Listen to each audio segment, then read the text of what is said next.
So what is the difference between educational technology and technology in language education?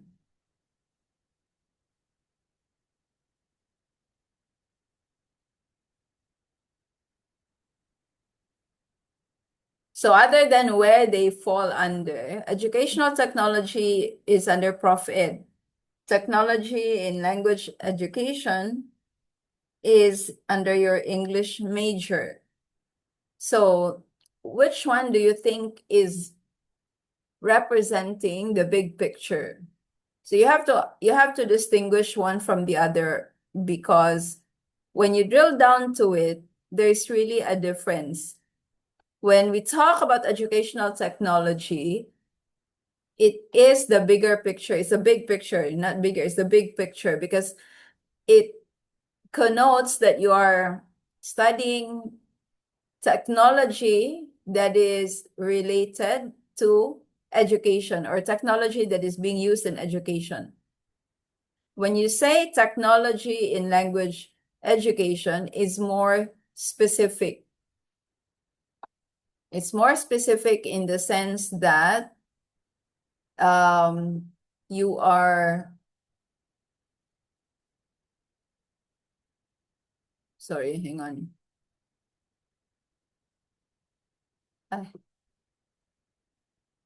Okay, what is this?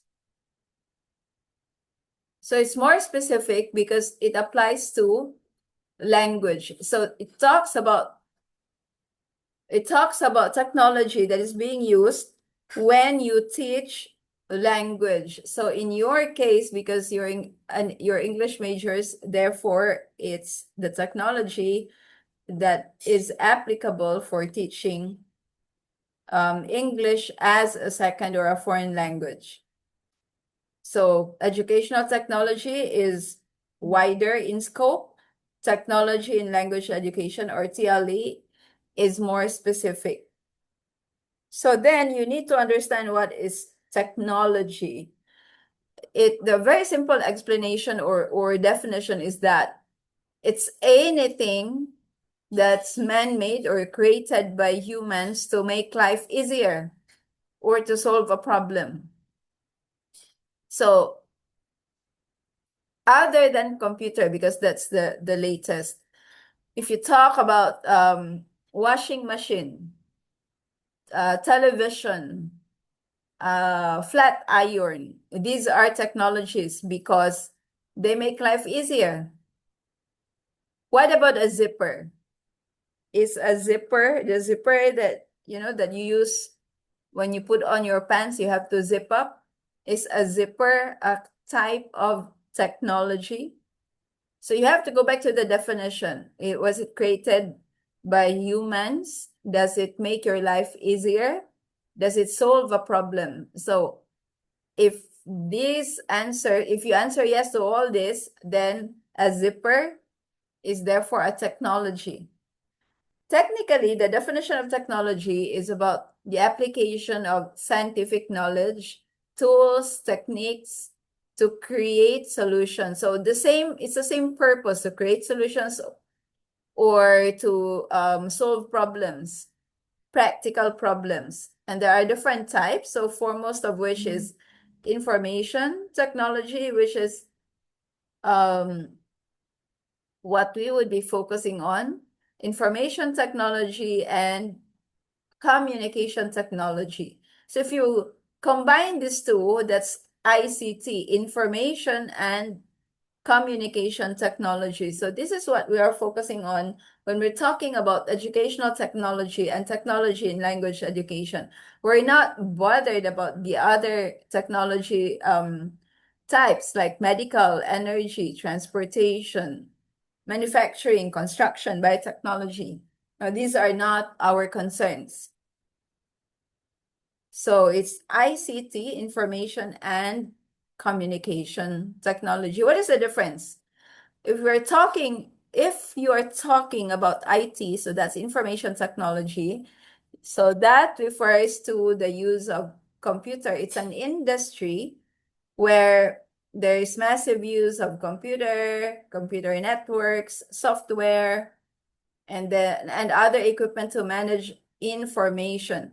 So manage the flow of information, whether you are releasing information or acquiring information. So that's IT. ICT, because now you have integrated communication into this system. Therefore, it now includes media broadcasting, audio video processing, transmission. So all the kinds of media that you know. So if it's media, then you're talking about print, radio,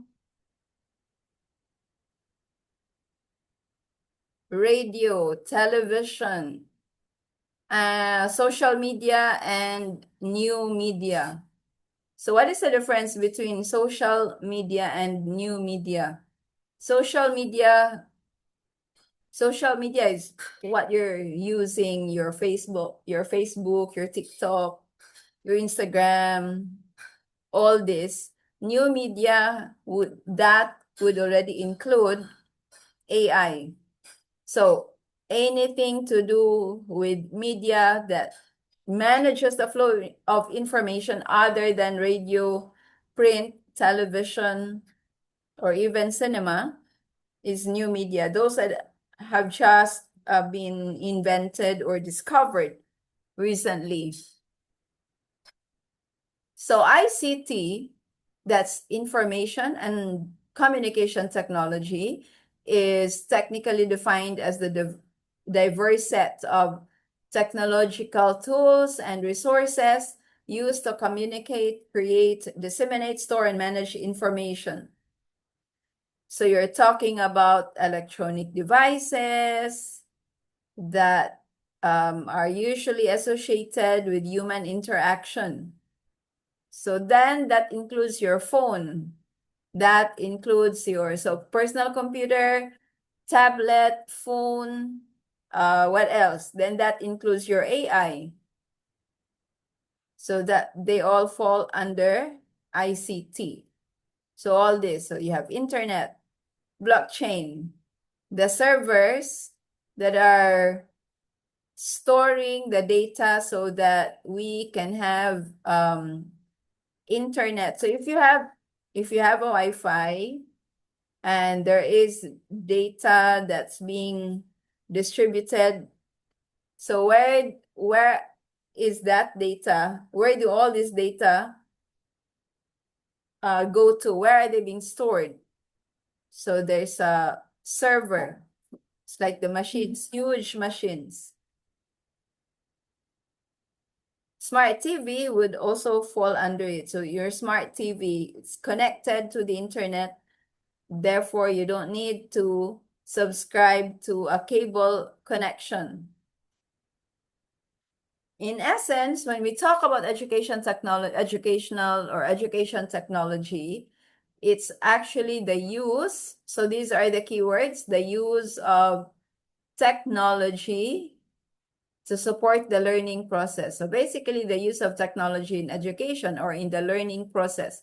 That would include your e-learning, and other ways by which you would use such invention to discover or satisfy your learning needs. So all those that I've shown earlier, all these are being used in educational technology.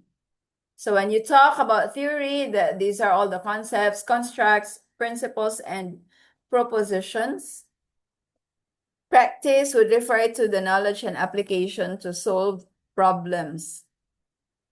So there's a theory and there's practice in educational technology.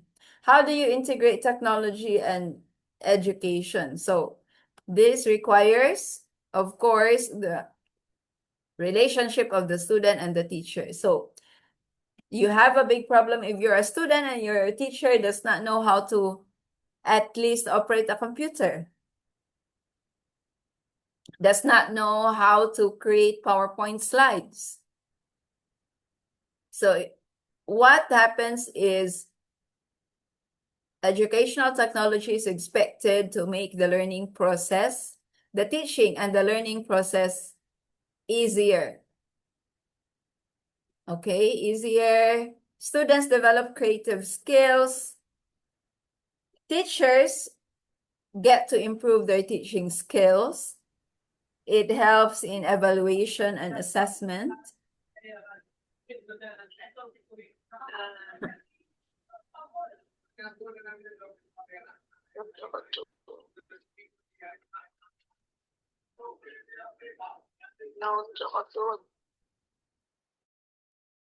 Tanaw.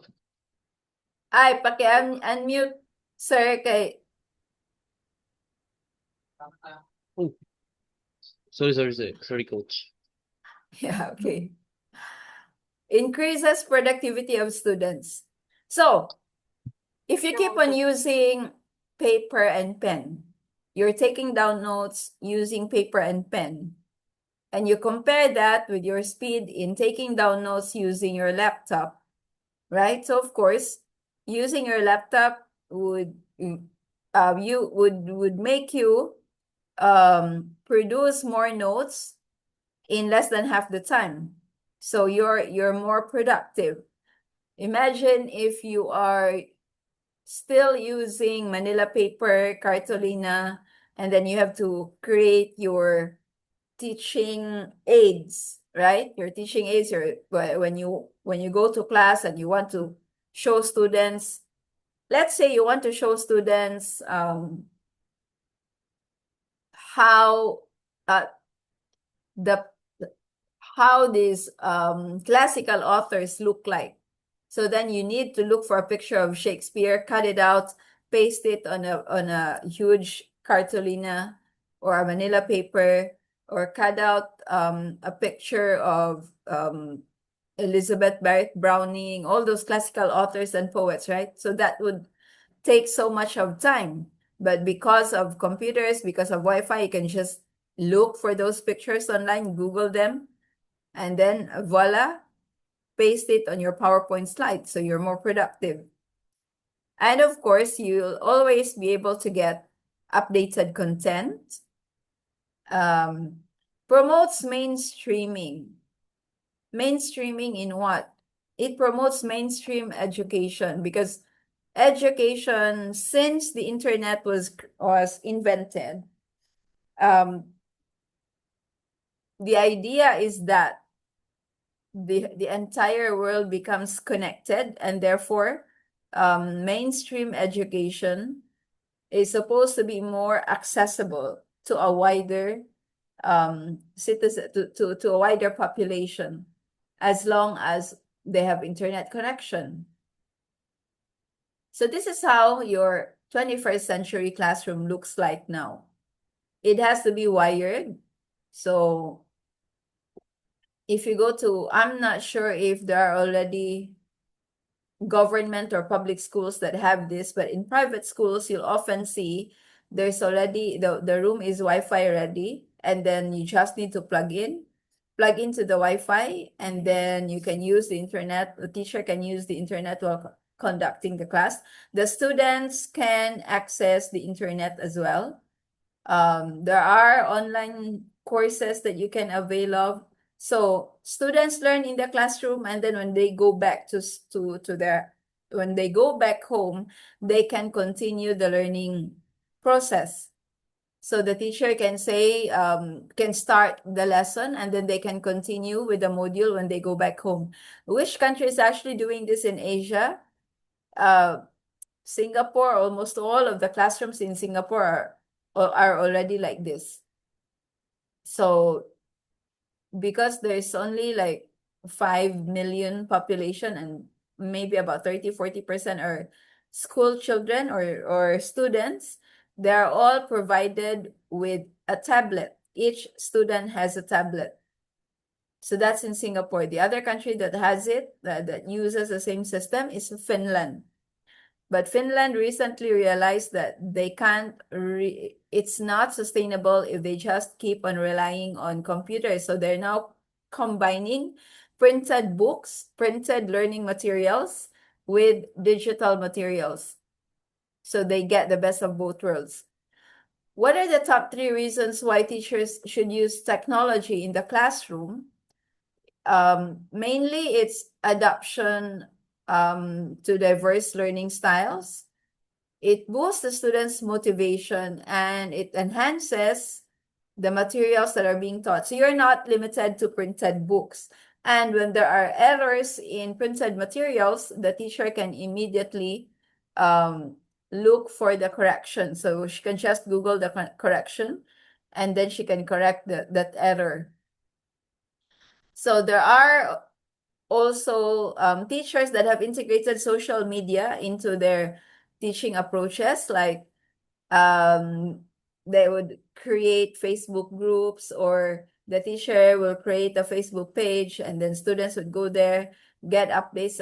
They used a lot of it even in the Philippines during pandemic. So when you're integrating technology into education, there are 3 models that you can use.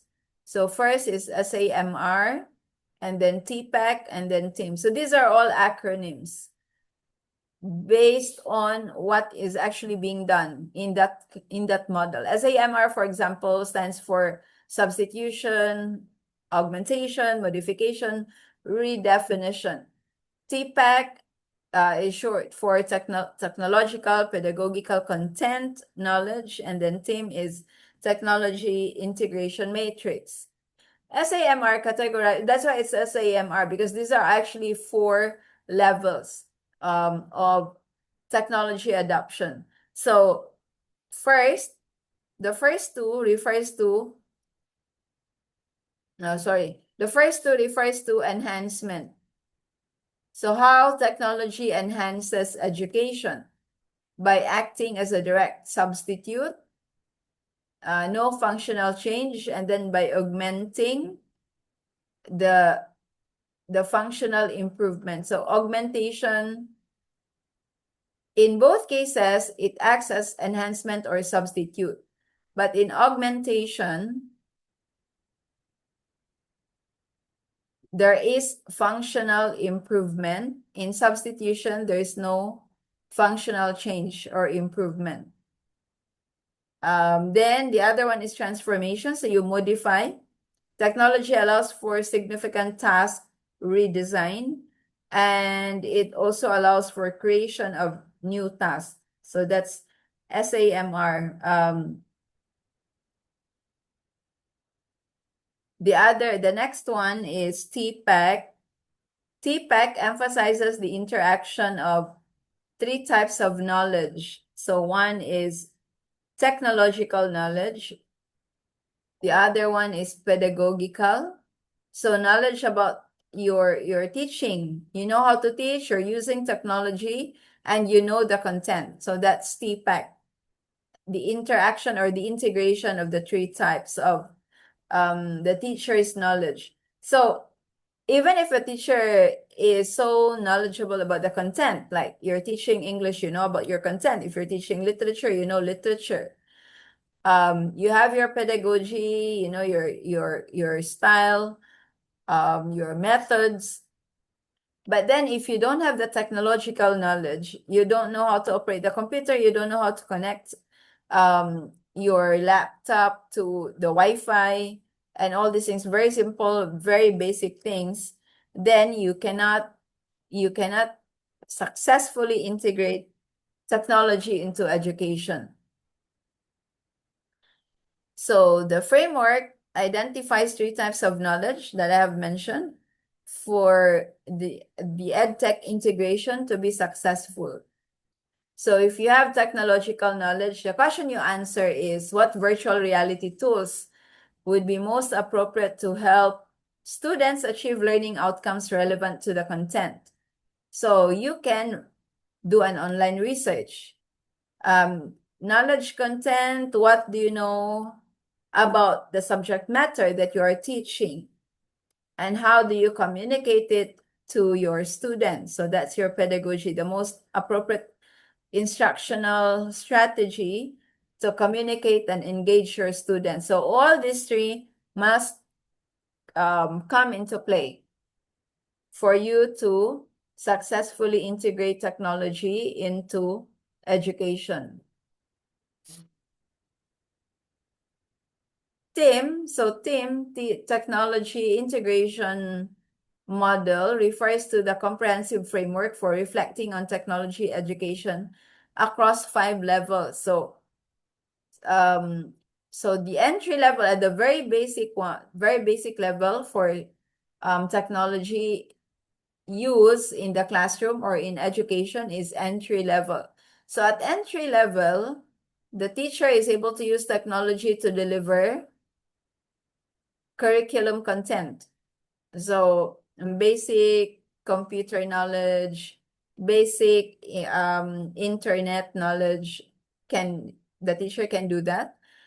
Adoption is when the teacher directs the student in the conventional use of tool-based software. So now the students are able to adopt.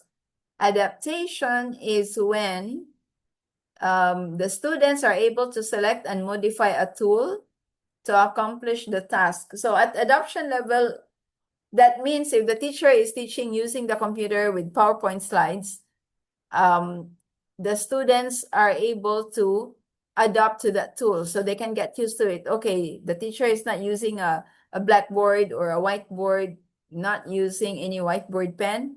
Everything is being done using PowerPoint. So like what I'm doing now. So you're listening to me, therefore you're able to adopt, ADOPT. Adaptation is when you are able to select and modify the tool. So you yourself can also use the material. Like when I send the materials to you and then I tell you, I'd send it to you on .ppt, so you can also use the timer. And therefore you're using the materials, the PowerPoint slides that I created that we used for the discussion. When you are using it by yourself, then that is adaptation. Infusion is when you're able to understand, apply, analyze, and evaluate the learning tasks. That means you're already doing some reflection. Are these materials that I'm receiving from Coach Lyra really useful for me, or can I enhance them? Can I add to whatever she has already provided? So that's infusion. You're now reflecting, you're trying to analyze, you're trying to evaluate whether the materials that I'm sending you are useful or sufficient for your preparation. And finally, at the highest level of adaptation of integrating technology into learning is transformation.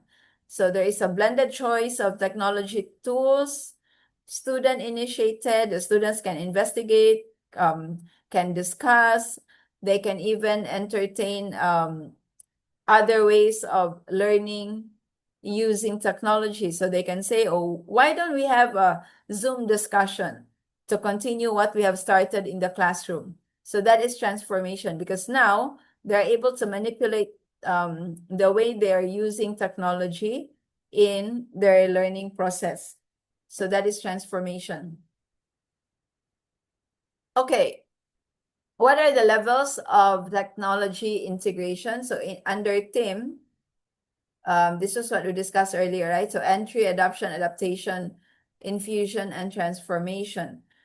The characteristics of the learning environment: active learning, collaborative, constructive, authentic, and goal-oriented learning. So based on the level and based on the characteristics of learning environment. So for example,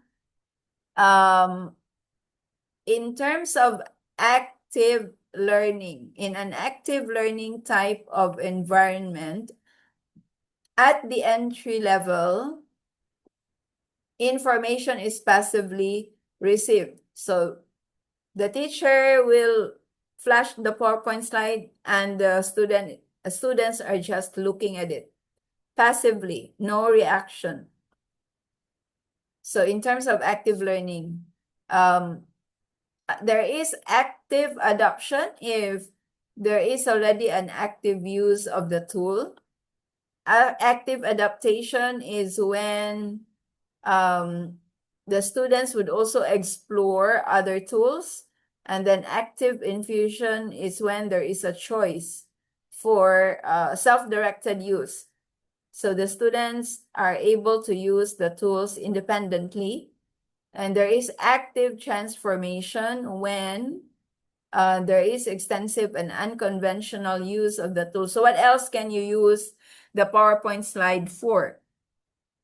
Perhaps the student would choose to print it and then use the same tools for other subjects. So that is active transformation. Okay, so there's quite a lot here because it's actually an interplay of the levels of technology integration and the characteristics of the learning environment. So you just go through this material. The explanation is here, so it's quite easy to follow, actually. So it means that if you're at entry level, there is active entry, there's collaborative entry, there's constructive entry, there's authentic entry, and there's goal-directed entry. So that means there are different characteristics of learning environment at depending on the levels of integration. So that's how you look at it. So of course, if you are a teacher who is knowledgeable about technology, then you are already a digital citizen. So what is a digital citizen or digital citizenship? Is the ability to navigate our digital environment. So all of us, if we're able to navigate, to use the tools, use the digital tools, we are all digital citizens. That means we manifest the knowledge, the skills, and the practice to safely engage in a digital environment. Therefore, as a digital citizen, you also need to protect yourself from harmful content, from cyberbullying, from privacy risks, scams, viruses, and all kinds of attacks. What are the 9 elements of digital citizenship? So at least you gain access. You have access. You can access the internet. You have, you're able to buy and sell goods as a digital citizen. You can communicate. Okay, where is my cursor? Okay, here. You acquire digital literacy. That means you're able to use all kinds of digital technologies. You practice digital etiquette. So what is the digital etiquette? If let's say we're talking to each other on WhatsApp or on Facebook Messenger, and then while I'm talking to you, you are responding, and then I ask you a question, and then after that you don't respond. Does that mean that you have etiquette? So a lot of digital citizens do not actually behave in an ethical manner. Someone is talking to them digitally or online, either they ghost. So ghosting is not a practice of digital etiquette. It goes against the rules of digital etiquette.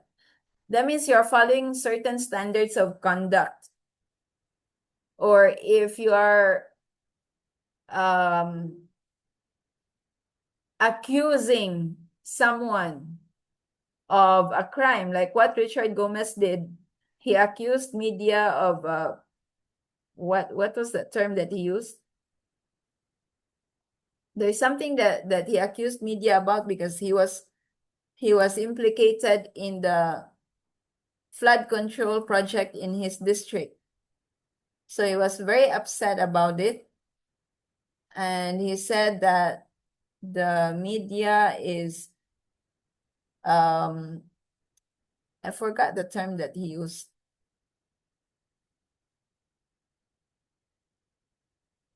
Let me check. I just only watched the news earlier. Media spin. So he used the term media spin simply because he didn't like the way all these media people were coming onto him and what he did was I think he published on his Facebook page, I think. He published on his Facebook page that there is a media spin going on against him, and he also posted the screenshots of those media practitioners who were messaging him and asking him if he can comment about the accusations about flood control. And on those posting, the names and the details, the personal details of those reporters were also published. So that is a violation of digital etiquette because he was already accusing them of media spin. And then he also put the names there in those postings that he did. So now he's in trouble. Okay, sir, no problem. See you tomorrow. So he's gonna be in trouble because he will be investigated by the ethics committee of the House of Representatives. Digital law. So there are already laws that you need to follow. There are regulations when you are online. So cyberbullying is punishable. Cyber libel is punishable. There are already laws on cyber libel and cyberbullying.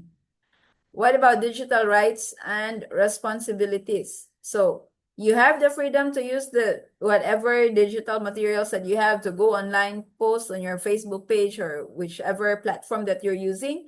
However, your right to post anything, post any content stops where the rights of the others begin. So you cannot post anything that would destroy or harm the sensibilities or harm other people. Digital health and wellness, it's about physical and psychological well-being. So this is a big case now in the West because it's been found out that there's a lot of young people who would commit suicide because they were negatively influenced by criminals. And there are people who would create a website and then they post it. They said you can buy and sell on my website, and then that website is being used to buy and sell drugs and weapons illegally. So there's an impact there on digital health and wellness. There's psychological impact on the victims. And it's also not secure. So digital security, you are responsible for your own safety and security as a digital citizen.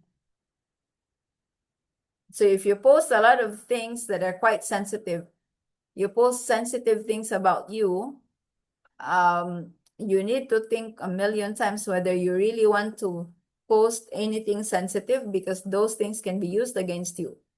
So as teachers, you need to have 10 digital skills. Okay, basically, it's all about being able to use, manipulate, engage your students using different digital materials, create, edit, share content on using multimedia. So these are all parts of digital skills.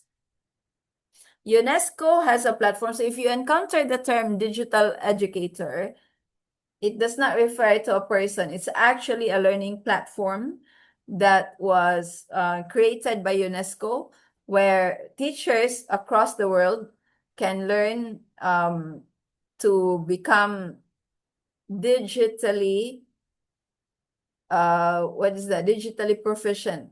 So you can have like you can acquire digital tools, knowledge, and there's a lot of things there because it's actually a learning platform. So there are courses that you can take up. So you go to the UNESCO website and you can access it. What is a learning management system? So there's a lot of these examples of LMS. So LMS, for example, if your university or your school bought a system where everyone can learn online or an e-learning system that you can access, so you'll be given a code, then you create your username and password, and then you can access and then you can learn. So it's actually a software. right? It's a software that is being made available. If you're in the workplace, you can have that, and if your workplace invests in that kind of software, then you can use it as well. So there are different types. So a learning management system. So the software, it's not online. It's pretty much like when you're using Microsoft PowerPoint or Microsoft Word, except that this one is for learning, for e-learning purposes. It's offline, it's being used offline. Using social media for education. So what are the benefits? Better engagement, critical thinking. I don't agree with a lot of this, but it says, of course, you can enhance collaboration when you're using social media if you want to engage your students. Empower the introverts. This one is true because a lot of students don't have the confidence to talk in the classroom. So maybe if the teacher creates a social media page and then she can manage it, she can administer that and then encourage the students to give their opinion or provide their opinion in that page, then it empowers them because they're too shy to speak up in the classroom. And it enhances creativity. Students with special needs also would benefit from educational technology because there are assistive technologies that are made available. So for example, mind mapping for brainstorming is an assistive technology. Note taking, built-in accessibility. So these are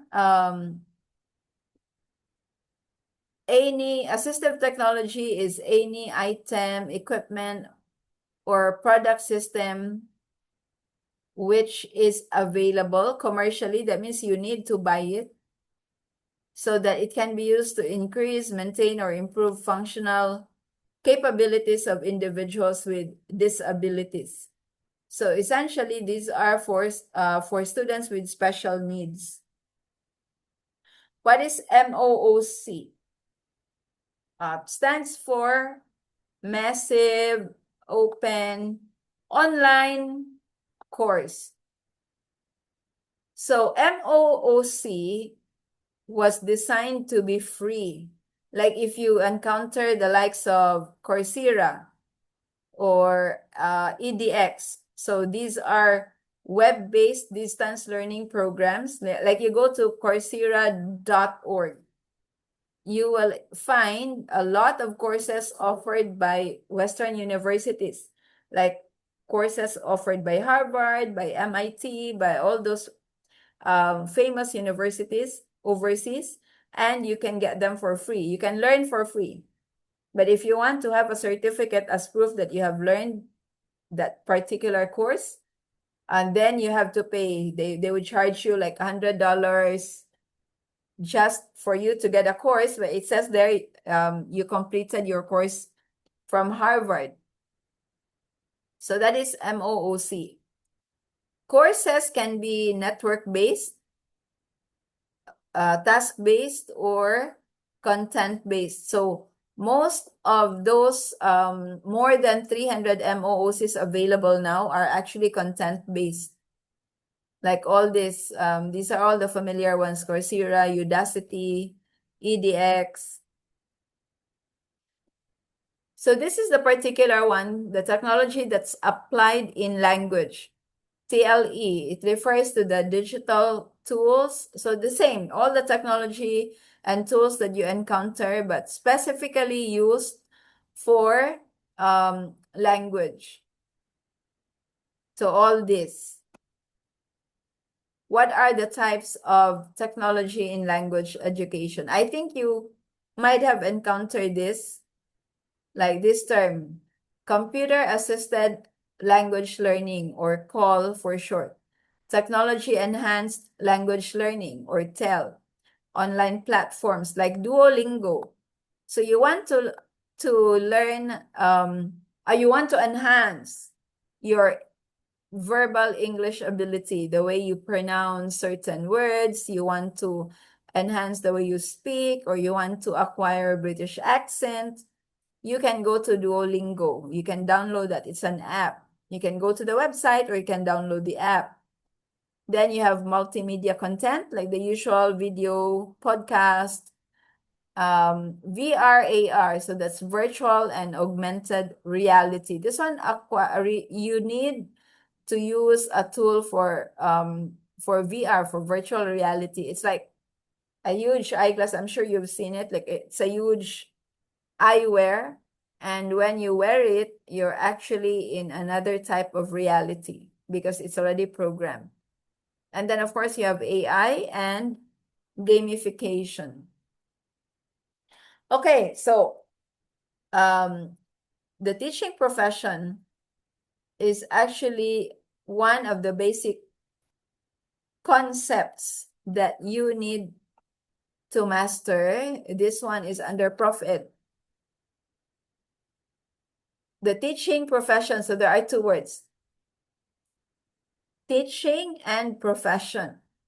So when you talk about profession, that is a concept that is being used to describe someone who enters a distinct way of life.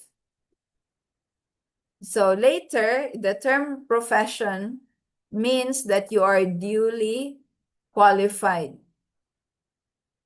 in a particular occupation. So in essence, that is what profession means.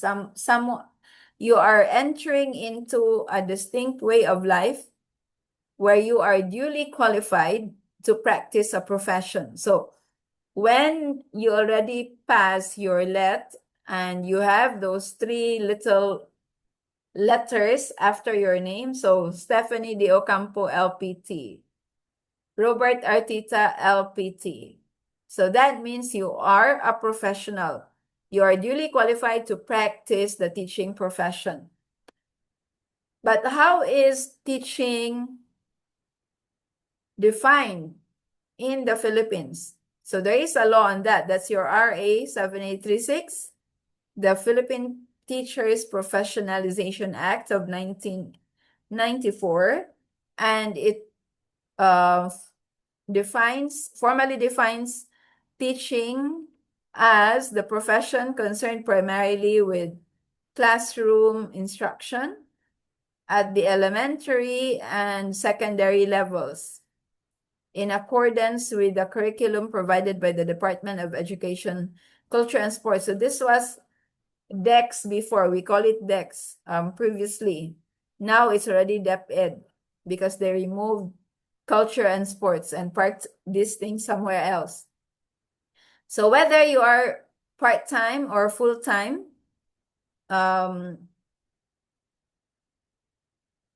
whether you are in part-time or full-time teaching, and whether you are in the private or public schools. So when you talk about teaching, the term only applies to elementary and secondary. That means basic education, right? So it's only elementary and secondary by law. So what do you call the act of teaching in higher education? So that is why if you're in the higher education, you're no longer called a teacher. You're still teaching, but your act is no longer governed by RA 7836. There is a different law that applies to teachers, or we call them lecturers or professors or instructors. In the Philippines, at the very basic level, when you're teaching in college, you're called an instructor. Here in Malaysia, you're a basic, you're a starter, or it's the first time you're teaching, you're called a lecturer. And then you move up, you progress to become an assistant professor, and then later on, a full-fledged professor.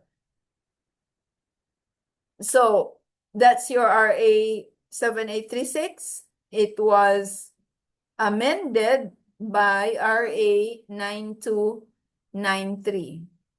All right, so there are certain amendments there. Take note of that.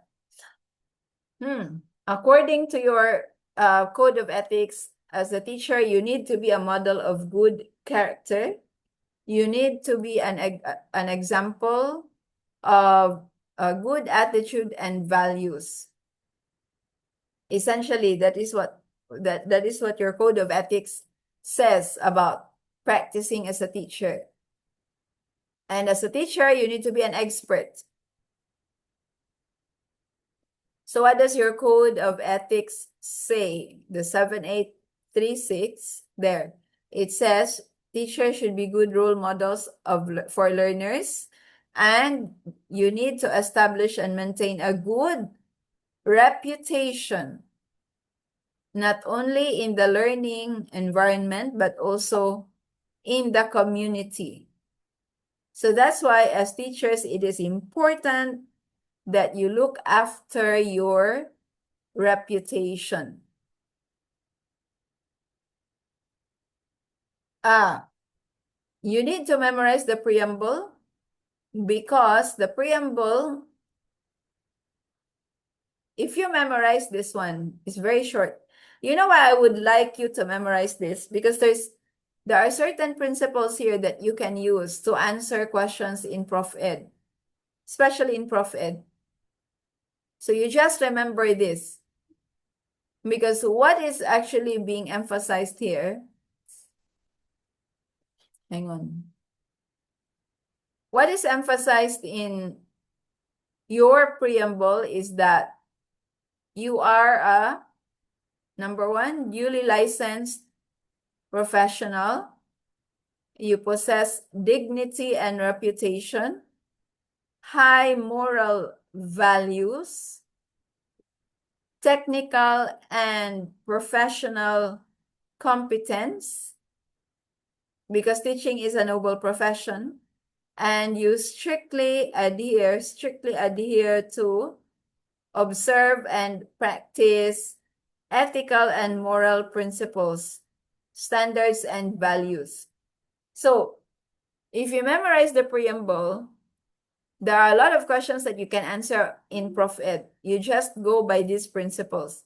In essence, a question would arise about how a teacher should deal with a parent who is asking her or him to give a higher mark to his son or daughter in exchange for money. Right? So what is that? That's bribery. So bribery goes against the principle that a teacher should have high moral values. So that's how you can use this one. Because a lot of the questions in Prof Ed are really about the teacher being able, or the examinee, when you take the exams, you're the examinee being able to select whatever it is that makes sense. But the answer that makes sense most of the time would go by certain principles, and a lot of those principles are already encapsulated in this preamble. Okay? All right. So teaching literature. So as a teacher, because you're teaching English or you're majoring in English, you might have an assignment where you have to teach literature. So in teaching literature, you go back to the basics. You need to remember the genres. The genres: fiction, non-fiction, poetry, drama. And then the others, so fiction, you have fantasy, horror, mystery, thriller, science fiction, romance. Okay, and then here's a wider representation of the genres. So you have categories. In terms of categories, you have fiction and non-fiction. The format for fiction could be long, short, or long, like a short story. Long fiction is a novel. Non-fiction, if it's short, it's essay. If it's a long non-fiction, then you have a non-fiction book. So under fiction, all these are the types. They are not the genre, they are the type. So fairy tale is a type of fiction. Fable, likewise, fable, tales, fantasy, these are all types of fiction. If you're talking about biography, autobiography, instructional manuals, these are all types of non-fiction. So in terms of style, then you have three categories. You have poetry, narrative and prose, and drama. So why do you need to teach literature? What are the goals in teaching literature? There are 5. So the most important one is, of course, the first one. It's to internalize grammar. What does it mean to internalize grammar? That means when you're teaching literature, because all these literary materials, of course, are written with perfect grammar. There's perfect subject-verb agreement. There's perfect tenses. Therefore, you can never go wrong in learning grammar by teaching literature, or by teaching your students literature. You are helping them to enhance or improve their grammar.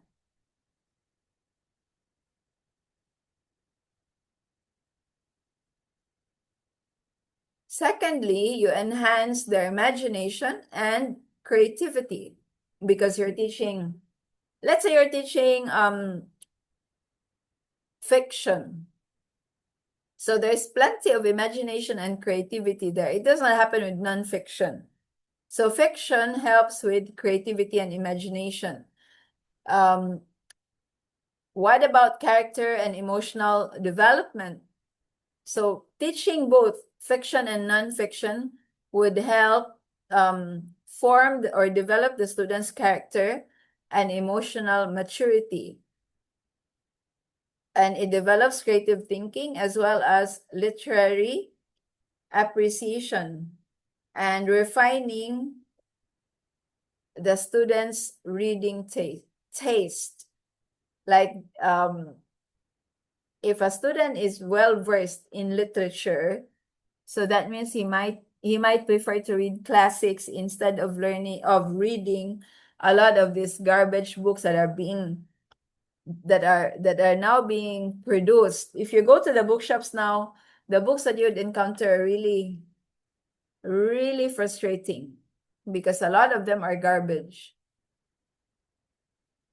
Teaching literature also helps with developing a language model. So in an EFL classroom, English for teaching English as a foreign language, the techniques that you can use by using literature, you can actually introduce grammar, lexical, and discourse categories.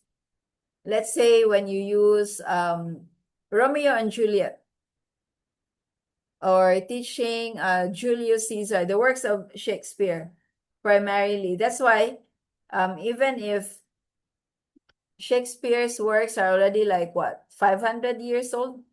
How many years? Hundreds of years? They're still really relevant because a lot of the works of Shakespeare, although he's not the one who wrote all of those, a lot of those works were attributed to him. There were other writers, but all of the works of Shakespeare, they actually touch on human development. They're all about attitudes of people. Like Romeo and Juliet, it's still very relevant because this is about what? Family feud, right? So from before until now, families would still fight against each other. So Romeo's family and Juliet's family, the Montague and the Capulet, they were feuding for like generations. So it's still very relevant until now. And when you teach this one, of course, you need your students to read the stories. Therefore, they also develop their grammatical and lexical skills. So it's not just about creative thinking. What are the activities that you can introduce? So there are prediction exercise. What is this? It's about asking the students to predict how the story would end. Jumbled sentences. So you put in like certain words, a group of words, and then they form it into a sentence. Summaries, you can ask them to summarize, or they can role play. They can have a Romeo and Juliet kind of role play in the classroom. So why would you use literature in teaching English, a second language or foreign language? It's for valuable, authentic, because these are valuable, authentic material. They enrich culture and language, and also they make the students become personally involved in the learning process. What are the strategies? Oh, there are actually let questions that would touch on these concepts: graphic representation, sculpting. What is sculpting? It's like creating a montage. What is an example of a montage?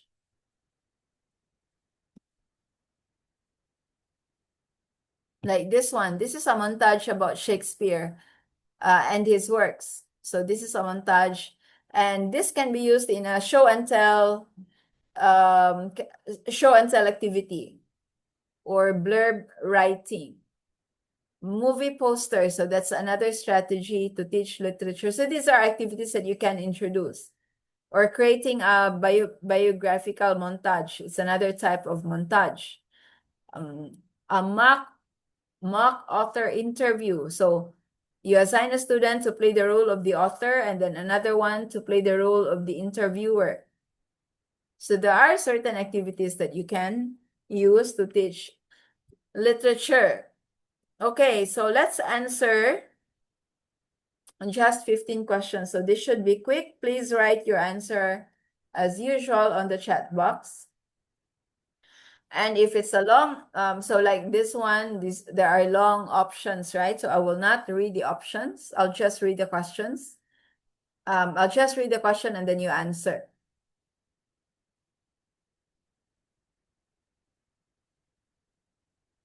Okay, I'll use the timer. So I'll give you 50 seconds per question. Which among the following is not a responsibility of the learning resource, audiovisual, educational technology centers of a school? A, B, C, or D?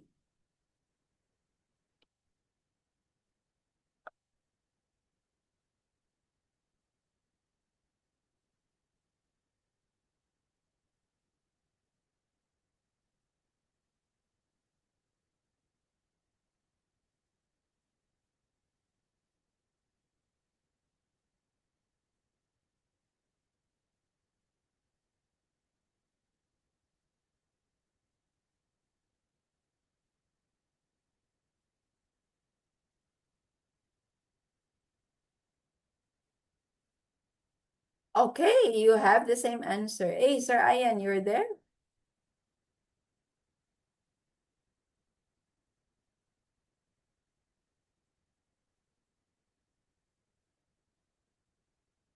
And you're correct. So accomplish students' technology projects for them.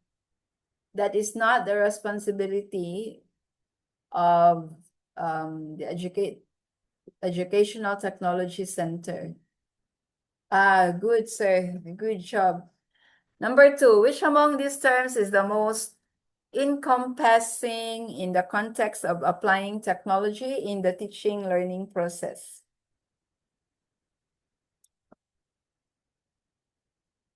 A, information technology, B, instructional technology, C, educational technology, or D, technology in education? The most encompassing.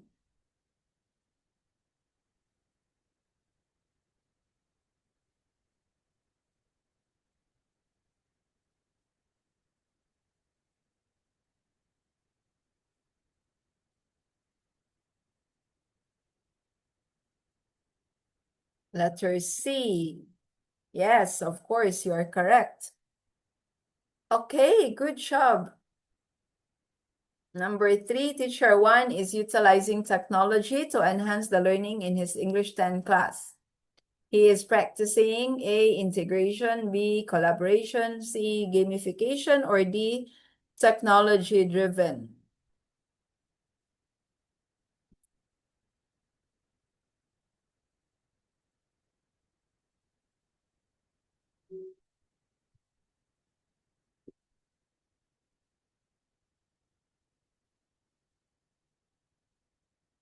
Letter A. Yes, you are correct. So, remember, it's the definition of educational technology, using technology in the classroom. So you're integrating technology into education. Okay, good job. Teacher DJ teaches technology and its uses. What element in digital citizenship is being implied in his practice? A, digital access, B, digital communication, C, digital commerce, or D, digital literacy.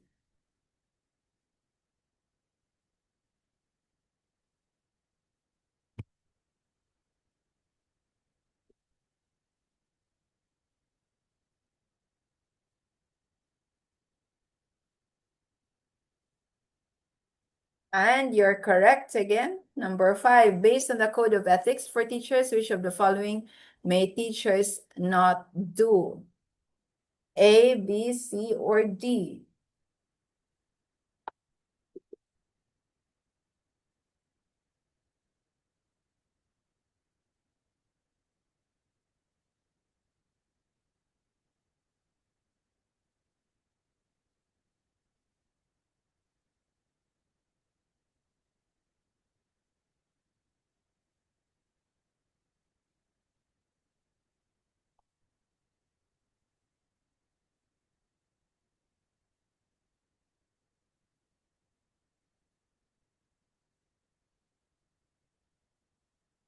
Yes, you're correct, of course.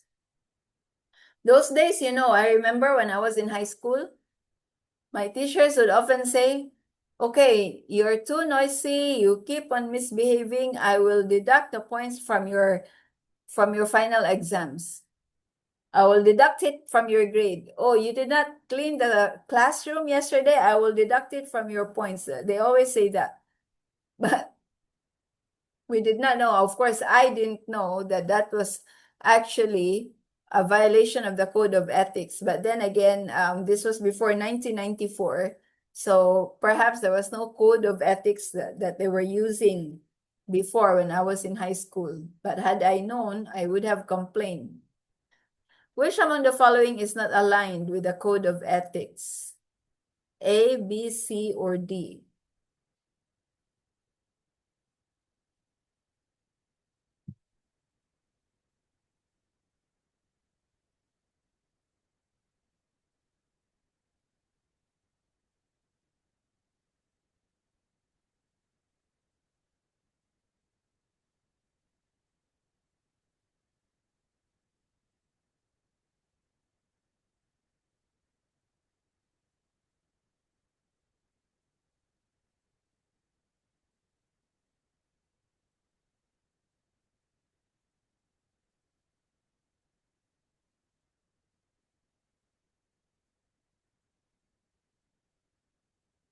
Yes, of course, it's letter D.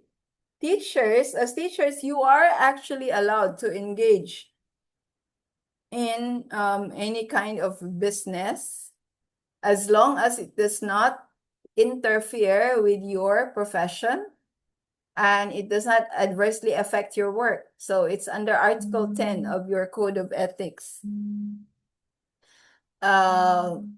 So you need to, but however, your business must be legitimate and you need to maintain a good reputation as it is. So what are those kinds of business ventures that you shouldn't engage in? Of course, you cannot engage in illegal businesses. You cannot engage in textbook business because it's conflict of interest. You cannot engage in gambling or running a casino. So there are a lot of limitations, but that does not mean that you cannot. So you are allowed to. And of course, your business must be duly registered and you need to pay taxes. Number 7, Teacher Eudora provides tutorial to her students who have difficulty coping with English after the class hours. Is the act of Teacher Eudora ethical?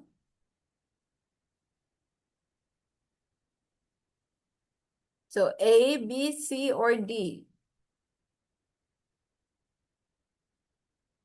Why is the timer not running?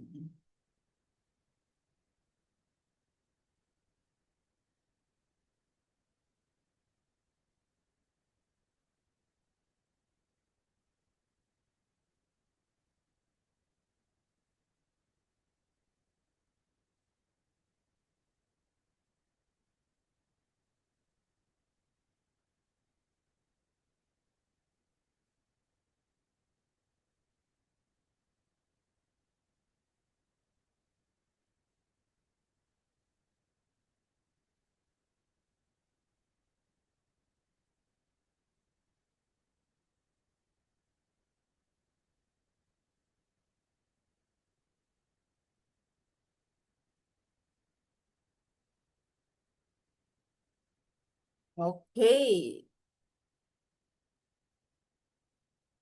So of course, she can do that provided she does not charge the parents any fees. So it has to be done for free. So this is actually remedial instruction, right? So you do not charge the parents because you're still paid your salary. And therefore, if you make it a business, like for example, a teacher does not complete all the modules, and then she would tell the students, I can't complete these modules, but if you want the complete module, then you can enroll in my class and you will pay 150 a month. Then that is a violation of the code of ethics as well. Yay! So far, you've answered all the 7 questions correctly. Number 8, knowledge is true if it is workable. What school of thought supports this statement? A, pragmatism, B, idealism, C, essentialism, or D, existentialism.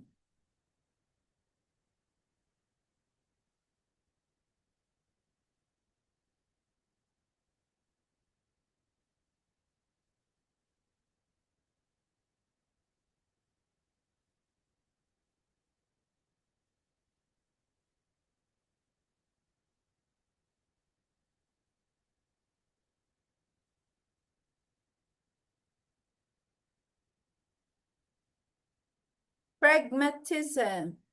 Yes, correct. Yay. Good job.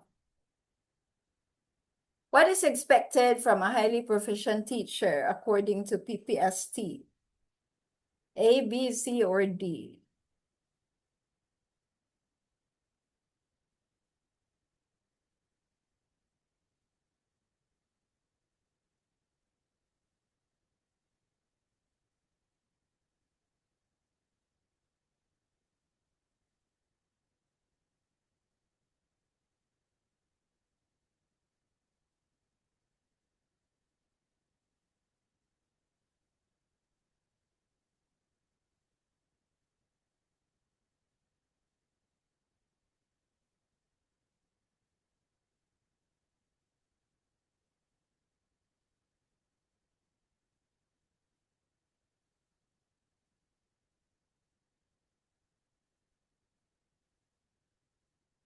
Okay, so remember, this is about the highly proficient teacher. Remember your PPST, the Philippine professional standards for teaching. So at the highly proficient teacher is level 3, right? Because level 1 is novice. So level 3 is when you're able to mentor or coach or support a colleague. That means you are already, it's not yet expert level. So after this is your expert level, the level 4. So at level 3, you are able to help other teachers or help other colleagues who are just starting in their professional journey.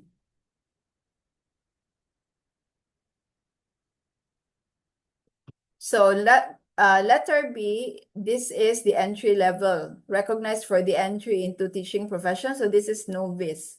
Then you have the next one, intermediate, when you're able to professionally become independent, you display the skills in teaching, planning, implementing. So that's level 2.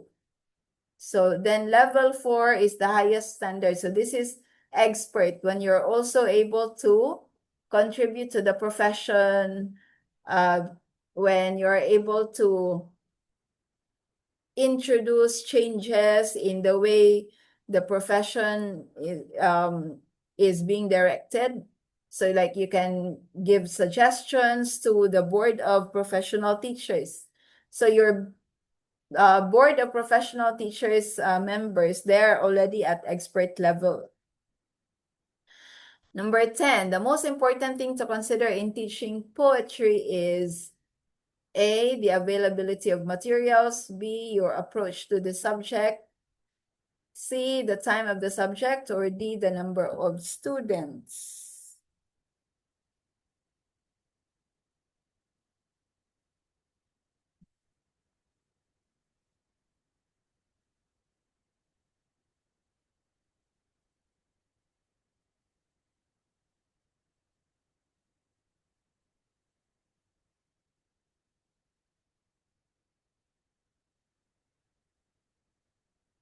Yes, correct.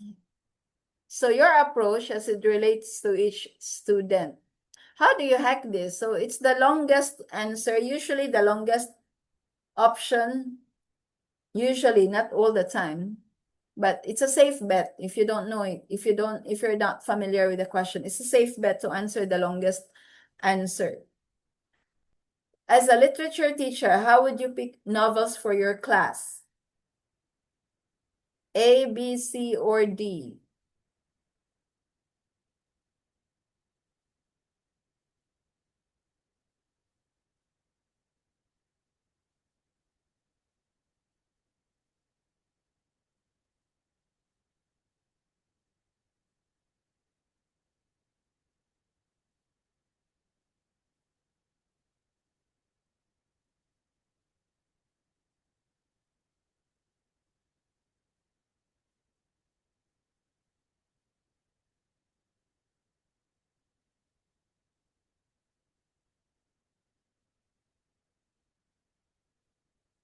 Okay, letter A is correct.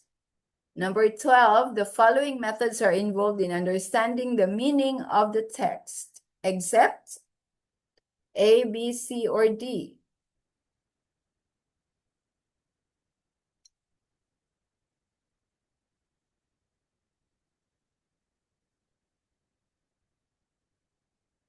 Oops, this is our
any answer? What's your answer here?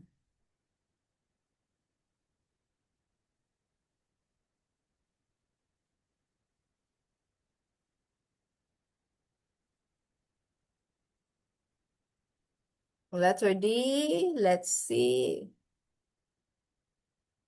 So textual meaning, so you're looking for the textual interpretation, right? So it cannot be based on the reader's own understanding.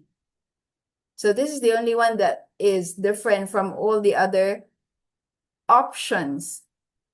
So you can understand the text by analyzing the character's actions. This is contextual. So you can understand the text by trying to understand the context. Why is the character behaving in a certain manner? You can understand the text by thinking about or knowing about the author's purpose for writing or investigating his or her influences. But a reader cannot possibly understand the meaning of the text based on his own interpretation because he's not the writer, he's only the reader.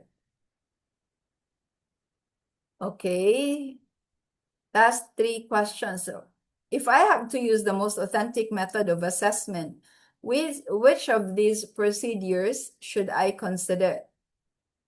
Traditional, performance-based, written test, objective assessment.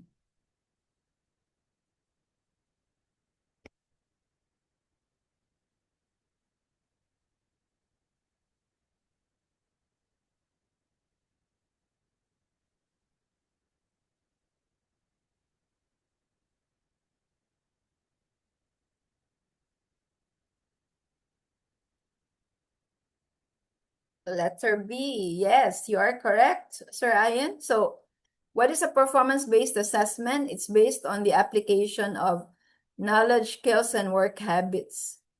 So that's the most authentic. Which is the best way to prepare in teaching of literature? A, B, C, or D?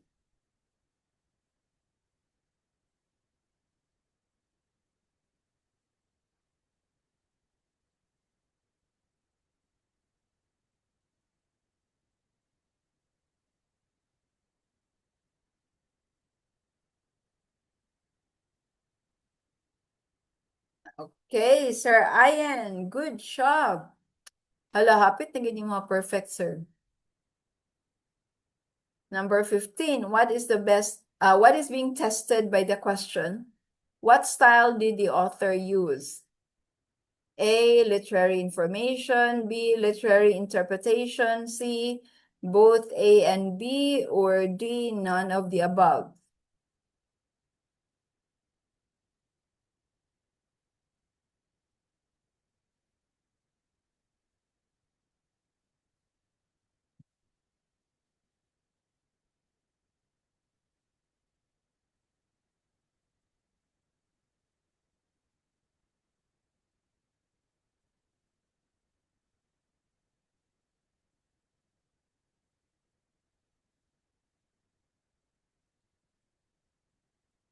So if you say A, you're actually correct, but you're half correct.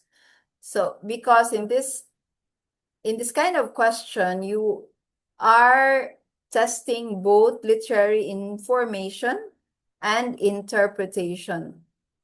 So in information, what you're doing is to identify oh, you're correct, Ma'am Steph. The author's style. So the what information is about what, and then interpretation is about the reason or why. So that requires subjective judgment and critical thinking. So here, because if you want to know about the style of the author, you are looking for the factual information or literary information, so that's factual, and also the interpretive skill. So both should be relevant. Okay, so good job,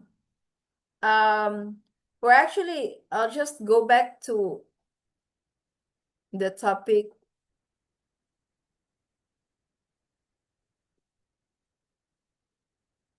The topic list. So we've covered, okay.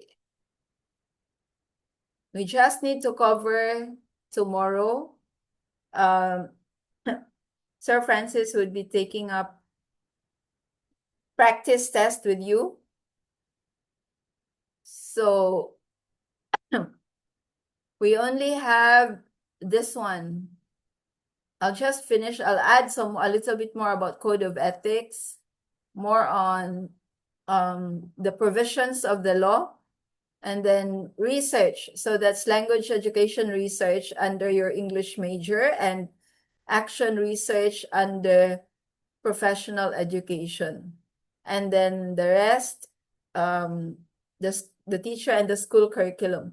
So basically for module 3, we have completed your English major topics plus your prof ed topics. And therefore, we're focusing on the 80% of your coverage.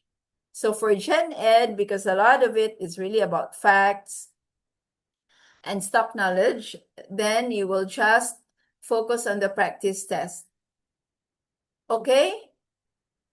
So I have a stronger confidence now that I will really see both of your names when the results come out in December. So just keep at it. Okay, and then we will still do the individual coaching plus your pre-board the Sunday before your exam. Okay, that's all for tonight. Thank you for coming to class. Good night. Thank you, ma'am. Good night. Good night, sir. See you tomorrow.